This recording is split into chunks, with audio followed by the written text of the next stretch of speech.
Deputy Chief Minister Losii Dikho assures that the state government is making all-out efforts to end the prevailing tension in Litan, Ukhrul district. Addressing media person at Hotel Imphal North AOC today, Deputy Chief Minister Losii Dikho emphasized that need for mutual understanding among all stakeholders, including civil society organizations, to resolve the crisis peacefully. He said that the government, under the leadership of Chief Minister Y. Kim Chand, is continuously working towards a lasting solution. The Deputy Chief Minister informed that tight security arrangements have been put in place in violence-affected areas to maintain law and order. He described the participation of civil society organizations in the peace process as a positive development and expresses confidence that the issue would be resolved soon.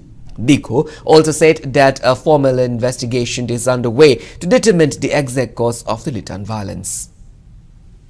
Everybody is involved, the government is involved, the honorable chief minister is involved, the securities are working so hard, and even the civil society, now they are coming forward to solve the problem. It is a positive sign. Now things are much clearer, so don't worry, I think we will give our best. Even when we were there, having meeting, it has been there. That's why we have been trying our best. Even yesterday night there was not much, but again it is happening now, but now it is cooling down, so it should be okay. He is planning even to visit the place also, and he is planning to meet the CSOs and the people, the stakeholders there. So we are going to discuss with him now also. We're going to his place. We'll go now. We'll not have food with you, and we'll go and talk to him because this is urgent. So we're giving all our best. I hope everyone will cooperate. It should not leave the burden on the head of the chief minister or the government. I think all